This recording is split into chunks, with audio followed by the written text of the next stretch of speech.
Shalom à tous, Baruch Hashem. On a le souhait de reprendre l'écouter Moharan, Torah 54, Torah merveilleuse, où Rabbeinu Akadosh, il nous enseigne l'importance d'être constamment connecté dans notre pensée à Akadosh Baruch Hu, d'avoir le souvenir du monde futur en permanence. Vous vous rappelez et que on a vu ensemble comment les tzadikim ils font ça, de voir Hachem dans chaque allusion, dans chaque événement de la vie. Et on a vu aussi le peuple, au niveau du peuple, des gens du peuple qui travaillent et qui sont attachés aux tzadiks. Eux aussi, à travers, on a vu le sommeil. On va faire un résumé, de toute manière, le Rav Roche il va le faire, donc je vais laisser le Rav le faire. Et on a vu que tout le monde a cette capacité de pouvoir être connecté constamment dans sa pensée au souvenir du monde futur, qui a un hormis Hachem, que tout c'est Hachem, que tout vient d'Hachem, qu'Hachem il t'aime, qu'Hachem il veut que ton bien, etc. Et que de ça dépend en réalité toute la réussite de ce monde-là. On a vu hier, on s'est arrêté, rappelez-vous, sur la notion des nitzotzot akdosha, des étincelles de sainteté, qui vitalisent chaque chose, et qu'en réalité, tout ce que tu as dans ta vie, que ce soit ta maison, ta voiture, tes affaires, tes serviteurs, ce que tu veux, ta nourriture, tout. Dedans, il y a des étincelles de sainteté qui vitalisent ces choses-là. Et que ces étincelles de sainteté, elles sont liées à ta neshama. Parce que si ces choses-là sont rentrées dans ton domaine, que tu en es propriétaire, entre guillemets, et que tu en es l'utilisateur, ce n'est pas par hasard. Que moi, j'ai cette veste-là de Dafka sur moi et cette chemise-là, et ce micro-là devant moi, et cet ordinateur devant moi, etc. C'est parce que dedans, il y a des étincelles de Kedusha qui sont liées à ma neshama et que mon travail, dans ma mission, je dois utiliser ça pour servir Hachem et libérer la spiritualité qui est dedans et la ramener, la réparer. D'accord? Donc, on avait vu que dans toutes les transactions commerciales, etc., il se passe des échanges qui vont se passer d'objets, etc., aussi, qui sont liés à ces étincelles de Kedusha. Il a fait. Elle dit que quand une personne, elle va utiliser un objet, elle va manger ou elle va utiliser un objet, et donc, elle va vivre avec, dans sa vie, elle va utiliser ça, la vitalité spirituelle qui était dans l'objet ou dans l'aliment, elle va rentrer dans la personne, elle va se répandre dans la personne, elle va se lier à sa neshama, donner un éclairage et un supplément à la neshama, d'autant plus que la personne elle va utiliser ça pour le service d'Hachem. Ouais. Et à ce moment-là, notre neshama, et on s'arrêtait là hier, on reprend ça, va l'aider. Et à Razo Meir Beshoresh Nefesh Ruach Neshama Shelo, les étincelles de divinité qui sont dans ces choses-là qu'il est en train d'utiliser, ça va éclairer la racine de son nefesh, de son roi, de sa neshama, qui sont les parties de son âme. Chez Betzadik ou Knesset Israël, et cette racine de son âme qui est en train de se renforcer par les étincelles de sainteté qui sont liées à cette âme-là, qui rentrent à l'intérieur de son âme, entre guillemets, elles vont donner un éclairage supplémentaire jusqu'à la racine de son âme. Et la racine de notre âme, elle est où? Elle est dans le tzaddik et dans la collectivité des âmes du âme Israël. En fait, c'est la sphère de Yesod et Malchut. Le tzaddik, c'est Yesod, Knesset Israël, c'est Malchut. C'est là-bas où se trouve la racine de notre âme. Shem Shorche Kon Neshama Israël, Kon Neshamot, que le tzaddik et la Knesset Israël, ce sont la racine de toutes les âmes du âme Israël. Nos âmes, elles restent toujours enracinées dans ces deux sphérotes-là de Yesod et Malchut. Okay, donc quand nous, on prend en réalité une lumière qui vient des étincelles de sainteté qui sont dans les objets qu'on utilise, ça donne un éclairage à notre âme et également au tzaddik et à la collectivité des âmes du âme Israël dans laquelle notre racine d'âme elle est enracinée. Et quand on reçoit ce supplément de lumière spirituelle grâce aux étincelles de sainteté qui sont ajoutées à notre âme, ce sentiment, vu qu'il remonte jusqu'à la sphère de Yesod et Malchut, jusqu'au tzaddik et à la Knesset Israël, ça va entraîner une union entre le tzaddik et la Knesset Israël, entre Akadosh Baruch Hu et sa Shrina, si on peut dire ainsi.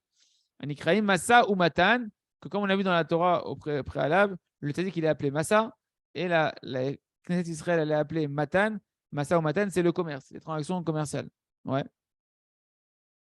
Donc il va avoir le tzaddik qui va pouvoir, ou Akadosh Baruch Hu à travers le tzaddik qui va pouvoir amener une abondance à la collectivité des âmes d'Israël, et l'âme Israël, lui, le redéverser après à tout le monde entier. C'est pour ça que les transactions commerciales, on les appelle Mikar ou Memkar. Pourquoi? Parce que Kol Advarim, en réalité, toutes les choses qu'une personne elle va acheter, tout ce qui va graviter autour des transactions, ouais, l'acquisition, le fait de ne pas voler, de ne pas mentir, le fait de louer, d'emprunter des objets, etc., de le rendre à son ami, et toute l'étude de la Torah, qu'un homme il va également quand on va étudier avec une personne, on va échanger. Hein, c'est presque comme les transactions commerciales, c'est-à-dire que chacun il va apporter à l'autre, il va avoir un échange mutuel des connaissances des uns envers les autres. Tout ça, ça s'appelle massa ou matan. C'est quoi massa? Massa, c'est porter, matan, c'est donner. On a dit qu'une transaction commerciale, c'est que je vais élever un objet, je vais le donner à l'autre. Eh bien, les objets qu'on a dans notre vie, on se les échange, à un moment donné, ils passent à un endroit, ils passent à un autre, on se les prête, on les perd, quelqu'un d'autre, il les retrouve. Quand on étudie, il y a des échanges qui se passent, etc. Ça s'appelle tout ça massa ou matan. C'est pour ça que la première question quand tu arrives à 120 ans, c'est Aïm nasata venatata be'emuna. Est-ce que tu as fait ton massa ou matan be'emuna? Est-ce que tu as fait en fait tous les échanges que tu as vécu dans ta vie, est-ce que tu les as fait avec Emouna, hein? C'est ouais, Marc Loquet, est-ce que c'est celle-là ou est-ce que tu as fixé des temps d'études de la Torah? Et ça va ensemble.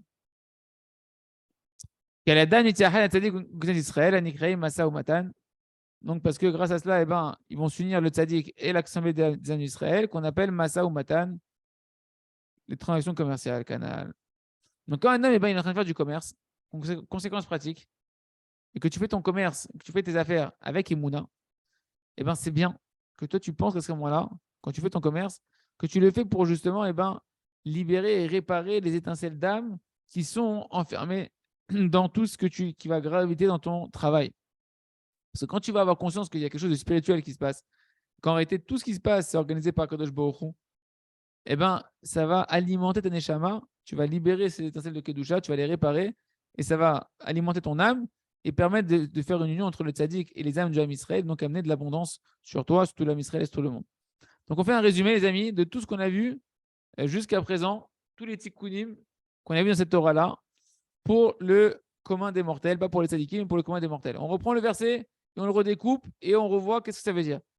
On a dit le verset que Rabbi Nachman a amené, Hachem Elokai, Hachem c'est mon Dieu.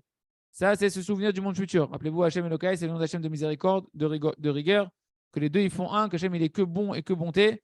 Ça, c'est se souvenir du monde futur, de cette dimension-là. De manière générale, ça se fait dans le sommeil. Pour les gens, quand ils vont dormir, l'âme se connecte au monde futur. Gadal Tameod, Hachem, tu es infiniment grand. On a dit que grand, c'est le fait de faire grandir sa conscience pour pouvoir capter les allusions d'Akadosh Baruch Hu. Ça se fait quand on met les tefilines sur la tête. La tête, eh ben, là-bas, tu permets d'avoir des facultés plus grandes de percevoir Akadosh Baruch Hu. Méhod, c'est quoi Méhod? Tu es infiniment grand, très grand. Le Méhod, on a dit que c'est une dimension de Tzimtzum. C'est une capacité, en fait, de contracter, de pouvoir canaliser. Tu veux comprendre les allusions d'Akadosh Baruch Hu, attention, il faut bien les comprendre, il faut canaliser comment tu vas les comprendre. Et ça se fait par l'habit des tzitzit. On ne reprend pas les détails, c'était les cours précédents. D'accord? Ça se fait par quand les gens simples ils vont mettre leur talit, et bien cette réparation, elle se fait. Hod ve'adar levashta, tu t'es habillé de splendeur et de majesté. Ça représente les deux sphirotes d'en bas, on avait dit de Hod et de Netzar, qui sont les pieds de la Kedusha. Et donc ça, eh ben, donc les pieds de la Kedusha, c'est l'endroit dans ce monde-là où va s'habiller les allusions d'Akadosh Baruch Hu. Hachem, il est partout. Mais c'est dans les niveaux les plus inférieurs qui vont être en contact avec ce monde-là, qui sont les sphères inférieures, où là-bas, les allusions d'Akadosh Baruch Hu, elles vont descendre pour nous rapprocher de lui. OK? Et ça, c'est représenté par, eh ben, lorsque les gens ils vont aller prier, et que la prière, elle représente les pieds, et que la prière, en réalité, c'est la prière de la plupart des gens, ils vont prier pour les choses de ce monde-là matériel, ils ne vont pas prier pour des choses très spirituelles, les gens ils vont prier pour des choses qui sont bases de ce monde-là, et ben c'est cette dimension de capter les allusions d'Akadosh Baruch Hu qui sont habillées dans les occupations de ce monde-là. Alors, tu es hors Kassalma, et tu as enveloppé ta lumière comme dans un manteau. On a dit ça, c'est la capacité de pouvoir faire de la istabkout, de se contenter. C'est-à-dire que c'est vrai qu'il faut qu'on vit dans ce monde-là, mais il va falloir se contenter dans ce monde-là, non pas d'en vouloir toujours plus, mais de savoir se limiter et même de pouvoir donner de la tzedaka, etc. Et on avait dit que ça, cette capacité-là, c'est de se déconnecter un peu de ce monde-là. Ça se fait comment pour les gens normaux, les gens qui ne sont pas des grands tzadikim, et par les moments qui vont fixer d'études de la Torah. Même par le schéma Israël du soir et le schéma du matin, c'est déjà une étude de la Torah. Que la Torah, elle donne cette capacité de pouvoir se contenter dans ce monde-là et ne pas chercher à en vouloir toujours plus. Et ensuite, la fin du verset, c'est noté Shalem Kairia, tu étends le ciel comme une tenture, Ken, que ça représente l'union entre le tzaddik et la collectivité des âmes du Israël, le fait d'attirer l'abondance, que le ciel, c'est par là où passe toute l'abondance, Et ça se fait par le travail, massa ou matan, quand une personne va travailler, be'emouna. Ok, on ferme la parenthèse. Celui qui veut comprendre tout ce que je viens de dire, que ça a l'air incompréhensible, il faut revoir tous les cours d'avant. Et là, on va passer un peu à un autre sujet maintenant. On clôt un peu ce côté technique. Et Rabbi Nachman va passer à un autre sujet qui est lié à ce qu'on a vu au tout début. Donc là, Rabbeinu, il nous a mis en place ce devoir qu'on a de se rappeler toujours du monde futur. C'est-à-dire quoi, se rappeler toujours du monde futur? Se rappeler constamment d'Hachem, à chaque instant, chacun en fonction de son niveau. Et si c'est comme ça, en réalité, donc notre travail à nous, c'est de faire attention, c'est ce qu'il a dit au tout début de la Torah, Rabbi Nachman, de faire attention de ne pas tomber dans l'oubli. L'oubli d'Hachem, d'oublier que tout c'est Hachem, que tu es là pour servir Hachem, pour connaître Hachem, que tout est pour le bien.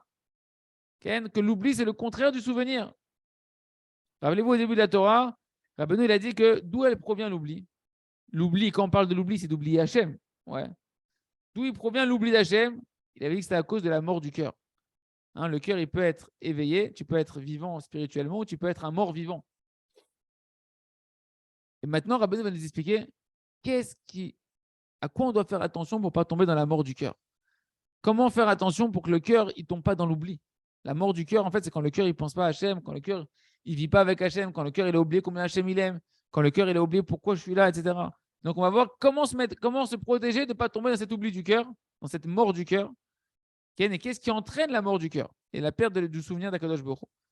On commence la haute dalet. Il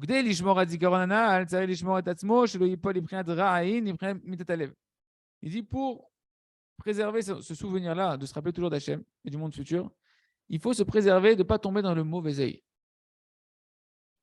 Il faut faire attention d'avoir un bon œil, d'accord, et de ne pas avoir un mauvais œil, parce que le mauvais œil, si tu commences à avoir des mauvais yeux sur les gens, sur la vie, sur toi-même, hein, d'avoir une vision négative, et ça comprend beaucoup, beaucoup de choses, et bien ça entraîne, nous dit Rabbi Nachman, la mauvaise vision, même de voir des choses interdites. Ouais, ça entraîne la mort du cœur. Ton cœur, il oublie Hachem. Et ton cœur, après, tu dis, ouais, Hachem, même pas un truc. C'est normal parce que tu as oublié qu'Hachem, il t'aime. Parce que tu as laissé tes yeux partir. Rabbi Hachem va nous expliquer que quand tu laisses tes yeux partir dans des mauvaises visions et des visions négatives, eh ben, ton cœur, il se met à oublier Hachem. Et après, tu oublies qu'Hachem, il t'aime. Tu oublies le souvenir du monde futur, que tout est pour le bien, que Hachem, il t'aime. Et que en réalité, tu es là pour le monde futur. Oui. Par rapport à toute la avérote, on a l'avérote de Niouf. Il ne faut pas culpabiliser, c'est pas bien parce que le Tsara, il veut ta tristesse. Mais des fois, tu as des Nisayan juste après et tu ne te dis pas le Nisayan, il vient de là. On n'a pas le droit de dire ça, on a le droit de faire des conclusions comme ça.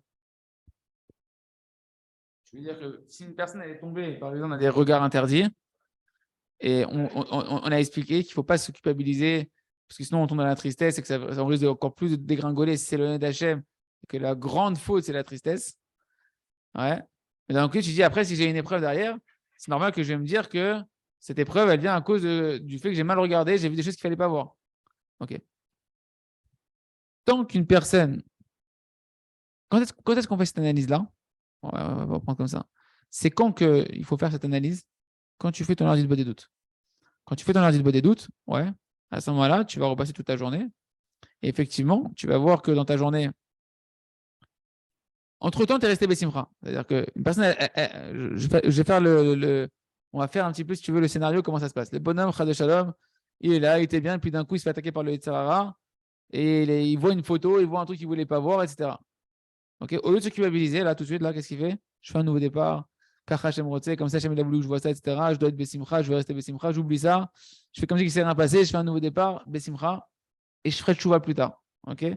En revenant dans la journée, tu as mangé une grosse leha.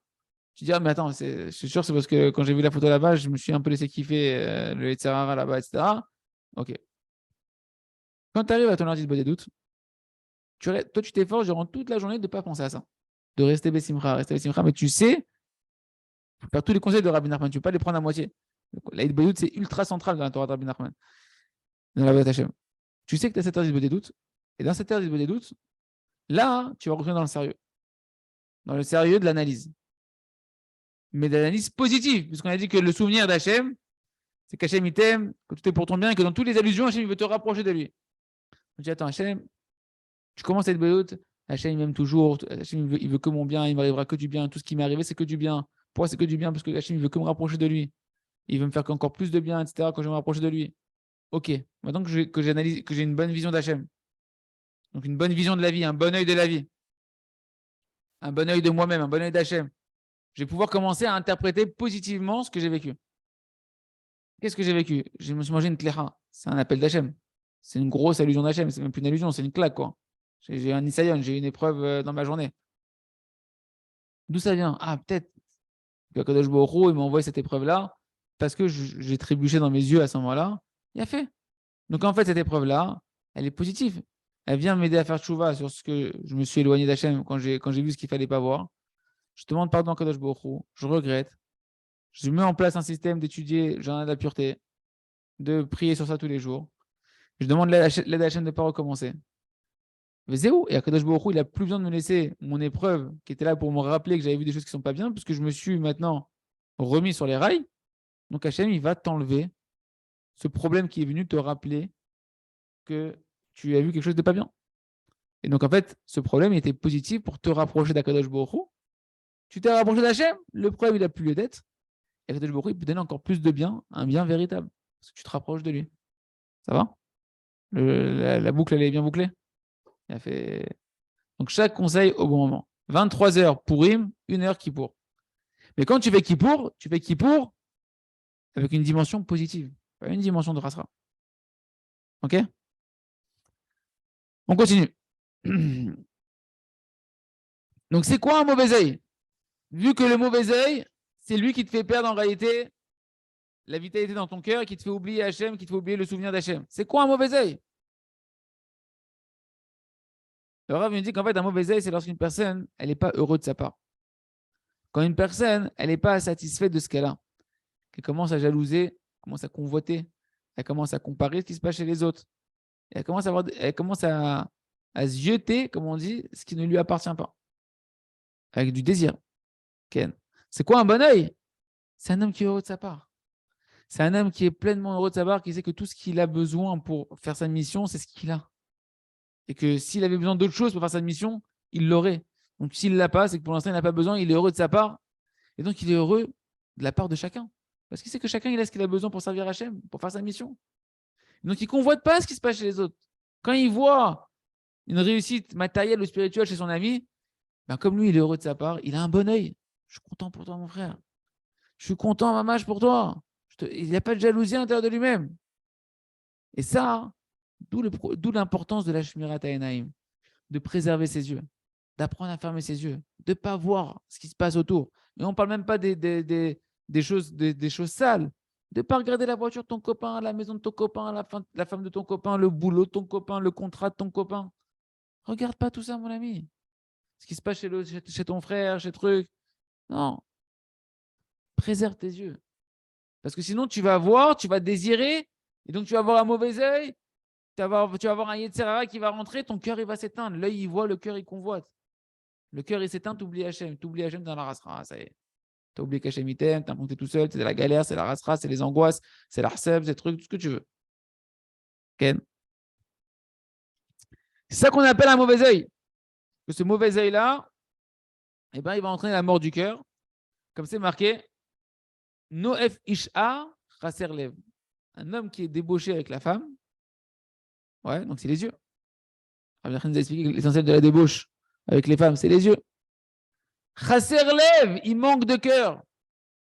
Les gens, ils sont cruels aujourd'hui. Les familles, elles sont explosées. Les gens, ils divorcent. Ils s'en foutent de leurs enfants. Ils sont prêts pour aller avec une autre femme ou pour reconstruire sa vie, ce que tu veux. Il n'y a pas de cœur. Tu sens qu'il y a de la cruauté. C'est-à-dire qu'il y a une vraie cruauté. Les gens, ils sont mauvais. Il y a une cruauté qui rentre. Pourquoi? Parce que les yeux, ils ne sont pas préservés. Et c'est une loi intrinsèque qui nous dit Shlomo Amelech, Noé, Ficha, Chaserlev. Un homme, il a les yeux ouverts. Il convoite des femmes, etc. Je parlais à quelqu'un encore il n'y a pas longtemps, miskin. Il est sur à 2 doigts de divorcer. Là, et le bonhomme, en fait, il allait voir des prostituées, des machins. Et il croit qu'avec sa femme, quand il lui donne la carte bleue, truc, ça va s'arranger. Et après, il se dit, ouais, non, mais maintenant, j'ai pas envie de divorcer, mes enfants. Mais la cruauté, le cœur, il est éteint parce que les yeux, ils ont été brûlés. Et qu'en réalité, la vitalité du cœur, il nous dit Rabbi Nachman, mais le cœur à tous les sens du terme, le cœur de sentir qu'Hachem t'aime, le cœur d'avoir du cœur pour ta femme, d'avoir du cœur pour tes enfants, d'avoir du cœur pour toi-même, d'avoir du cœur pour la... Eh bien, il dépend de ce que tes yeux y voient. Et si tes yeux y voient du mal, ton cœur, il devient mauvais. Alors, ce n'est pas ton cœur profondément qui est mauvais, c'est que tu mets des couches de crasse autour du cœur qu'il va falloir décrasser, qu'il va falloir nettoyer. Et donc, le Rav il dit comment en réalité, comment le fait de préserver ses yeux, de ne pas avoir des mauvais œils, de ne pas avoir des choses qui sont négatives. Et les amis, un mauvais œil, c'est aussi se voir négativement. Une personne qui se culpabilise, qui focalise sur le mal, qui voit que ses défauts, qui voit que ce qu'il a fait de pas bien, ça s'appelle un mauvais œil. Ça éteint ton cœur, tu te sens rasera, tu te sens pas bien, tu te sens un mauvais type, tu n'as plus de joie de vivre, parce que tu vois du mal. Par contre, si tu regardes le bien qui est à l'intérieur de toi, le bien qui est dans ta femme, le bonhomme, il voit que du mal dans sa femme. Ouais, t'as vu, se couvre pas la tête, puis la halakha s'en fout un peu, comment elle crie sur les enfants, puis elle me sert pas mon repas quand j'arrive à la maison. Tu vois que le mal, que le mal, que le mal. Après, tu donnes que tu l'aimes plus. Tu vois du mal, le cœur, il s'éteint. On fait le contraire. Ouais, tu te rends compte, Baruch Hashem, comment elle s'occupe des enfants, comment elle s'efforce de nous faire à manger, comment elle s'efforce, ma femme, toujours de ranger la maison, de faire les cours, etc. Et puis elle m'envoie étudier la Torah. Etc. Peu importe, chacun voit le bien, ton cœur, il va se réveiller. Et tu vas aimer, tu vas avoir du bien dans ton cœur. Et donc, Rabbeinu, il nous explique ici que la Shmirat Hainaim, la préservation des yeux, de ne pas avoir du mal, elle va influencer le cœur. Comment? Il faut savoir que le cœur et les yeux, ils ont un lien intrinsèque, même au niveau de la médecine. On regarde les yeux et dans les yeux, on voit s'il y a des problèmes dans le cœur. Il y a un lien entre le cœur et les yeux physiques, mais qui provient en fait du cœur et des yeux spirituels. Ils sont liés l'un avec l'autre. Il y a une influence directe des yeux sur le cœur et du cœur sur les yeux. Comme c'est marqué dans la Gemara, il va ramener plus bas dans Masechet Avodat Zarah, page 28, que la lumière des yeux, elle dépend du cœur. Pareil, qu'est-ce que tu penses dans ton cœur? Tes yeux vont aller voir. Si tu penses à des choses, ce que tu désires, c'est ce que tes yeux après vont vouloir aller voir ce que le cœur y désire. Comme on dit dans le schéma Israël, Velot Atoro, Achare Levavchem, Vachare Nechem, vous n'irez pas après vos cœurs et après vos yeux. Rien les yeux fermés, il ne voit rien, et très bien. D'un coup, il commence à penser dans son cœur des choses. S'il laisse son cœur aller dans ce qu'il est en train de voir dans son cœur, ce qu'il voit avec ses yeux de son cœur, entre guillemets, après ses yeux de chair, ils vont vouloir aller le voir. Et dans l'autre sens, c'est vrai aussi. Les yeux, ils influencent le cœur. Aïn Roa, Velev Romed. L'œil, il voit et le cœur, il désire. Tant que tu n'as pas vu quelque chose que tu ne connais pas, tu ne sais même pas que ça existait sur Terre, tu ne peux pas le désirer. Un beau jour, tu découvres, c'est quoi? Le chocolat. Tu dis, oh, c'est joli ça, ça a l'air sympa. Tu commences à le désirer. Et chacun, avec tous ces chocolats qu'il y a dans la tête, chacun il a son type de chocolat qu'il convoite, qu'il désire, etc. D'accord? Son beau gâteau là-bas où c'est tous ses mauvais désirs, ça a commencé par un jour où il l'a vu. Ou bien un jour, on lui en a parlé et dans son cœur, on lui a fait désirer. Soit l'un, soit l'autre. Ce sont les deux portes qui vont s'influencer l'une avec l'autre. Qui tola ba'in. Et là, Rabbi dit parce que l'essentiel du souvenir, de se rappeler d'Hachem constamment, de voir Kol Hachem, Hachem Tamid, de quoi ça dépend des yeux? Tu te rends compte de l'importance de préserver tes yeux? Combien le smartphone est dangereux? Il est tout le temps en train de capter tes yeux. Tout le temps, le smartphone est là. C'est-à-dire que tu peux être dans un endroit où il n'y a rien à voir. Le smartphone, je vois le monde entier. Donc, en fait, ton cœur, il ne peut jamais être à Hachem quasiment. Parce que même sur la page de Facebook où tu regardes le cours de Torah, derrière, il y a Pamela qui t'attend. Donc, tu t'es rappelé d'Hachem pour après partir.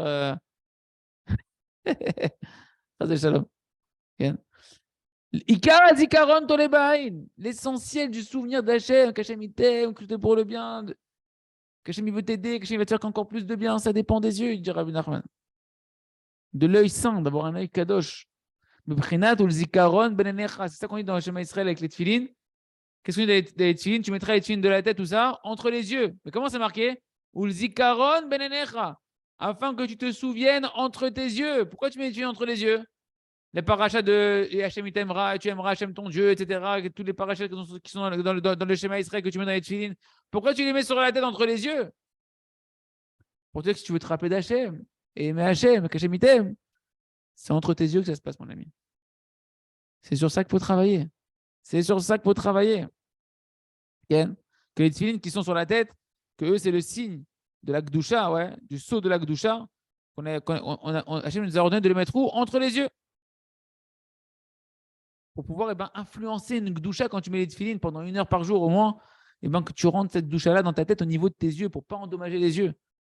Hein, les tefilines, ils t'encerclent la tête, ouais, pour mettre une limite à tes pensées, à tes yeux, que tes yeux et tes pensées elles soient bien canalisées, bien protégées.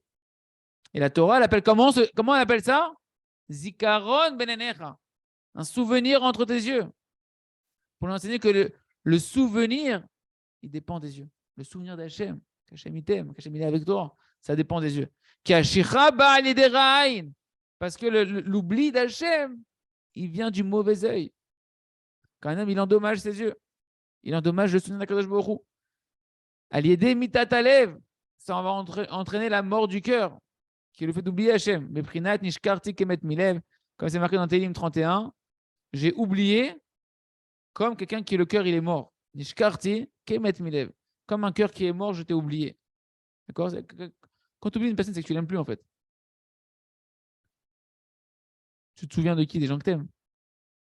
Quand tu as oublié une personne quelque part, c'est que l'amour que tu as pour cette personne-là, il a commencé à s'éteindre. Nishkarti kemet milev, je t'ai oublié comme un cœur qui est mort. Pour nous dire quoi? Quand le cœur il est mort, tu oublies Hachem. Ou bien quand tu oublies Hachem, ton cœur il s'éteint. Comment le cœur il peut mourir? Quand tu vois des mauvaises choses. Quand tu vois des mauvaises choses, le cœur il meurt, tu oublies Akadosh Baruch Hu. Le contraire est vrai. Quand tu vois des bonnes choses, quand tu marches avec la Torah de Rabbi Nachman, de voir le bien partout, de chercher à voir que du bien, ton cœur il se réanime et tu vois Hachem partout.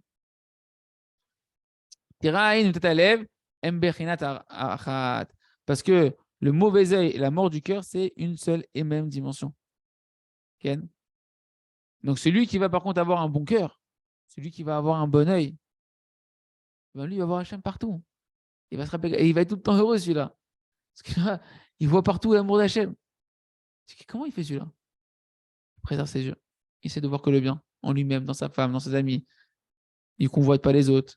Les choses interdites, il ne les regarde pas. Et automatiquement, son cœur, il est éveillé et son cœur, il voit Hachem partout. Comme c'est marqué dans Maseret Avazara, page 28, Shoryana de'ena beli batalia. La lumière du cœur, la lumière des yeux, la force de la vision, elle dépend du cœur. Et ça, c'est un grand secret. Que lorsque le cœur, il se souvient d'Akadosh Baruch Hu, que Hachem, c'est la source de la vie, parce qu'on parle d'un cœur qui est mort, donc il y a un cœur qui est vivant. Quand en réalité, toi, tu te souviens d'Akadosh Baruch Hu, ouais, que ton cœur, il se souvient d'Akadosh Baruch Hu, que Hachem, c'est la source de la vie, de toute la vitalité, donc ton cœur, il est vivant. Que tu sais que tu te souviens que Hachem, c'est la source du bien, la source qui fait que Baruch Hu, il ne veut faire que du bien. Ton cœur, il est vivant, il se remplit de bien, parce que tu es lié au souvenir de la vie qui est Hachem. Et donc à ce moment-là, automatiquement, partout où tes yeux vont aller, comme tu te souviens d'Hachem, tu vois du bien partout. Tu interprètes tout positivement, tu vois que des allusions pour te rapprocher d'Akadosh Baruch Hu et tu vois tout en positif. Tu sais qu'Hachem, il est que Tov, et qu'Hachem, il est partout. Qu'Hachem, il fait que du bien. Mais quand le cœur, il s'éteint, qui rentre dans l'oubli d'Hachem, qui se déconnecte d'Hachem, alors le cœur, il devient comme mort, parce qu'il n'est pas connecté à la vie qui est Akadosh Baruch Hu. Et le cœur, il commence à se remplir de mauvaises choses, parce qu'il n'est pas connecté à la vie d'Hachem, qui est le bien d'Hachem. Parce que tu es déconnecté du bien du monde qui est Hachem. Et donc, tu vois tout négatif. Toi, tu te vois négatif, tu vois le monde négatif, tu penses négatif, tu rumines négatif, etc. Tu juges les gens négativement. Pourquoi? Parce que ton cœur, il s'est éteint, parce que tu as oublié Akadosh Baruch Hu. C'est pourquoi, eh bien, les amis, c'est très, très important pour nous de travailler sur ses yeux, d'avoir un regard positif. On verra demain l'épreuve qui va ramener Rabbi Nachman, qui vont graviter autour de David Ameler, avec ses enfants, avec Avshalom, avec Naval également, qui a eu un mauvais œil sur David. Et le contraire de David, que David, lui, il avait un bon œil. Que David, il avait Yefé Enaim. Quand Nathan a la vie, Shmuel a la vie, il est venu oindre David, choisir David, trouver David pour que ce soit le roi d'Israël. Il a dit, où Yefé Enaim? Il a des beaux yeux, d'avoir un bon œil. Le secret du bonheur sur terre, les amis, c'est d'avoir un bon œil. Mais avoir un bon œil, ça arrive que quand tu vas travailler les cours qu'on est en train de faire, le jardin de la pureté, de préserver ses yeux. Et le livre qu'on est en train de faire aussi de Etzadaat, HMM, ouais, où là-bas on apprend à se voir positivement, à faire la Torah 282 du Likutei Moharan Azamra, de voir tout positif. Ça, les amis, c'est le secret du bonheur. Parce que quand tu vas tout voir positivement et que tu ne vas pas voir les choses négatives, ton cœur, il va se remplir de vitalité d'Hachem et tu vas commencer à voir Hachem partout, mais Hachem qui t'aime partout. Et ça, c'est le secret de la joie de vivre. Hashem, Chazak, Ve Nitrazek.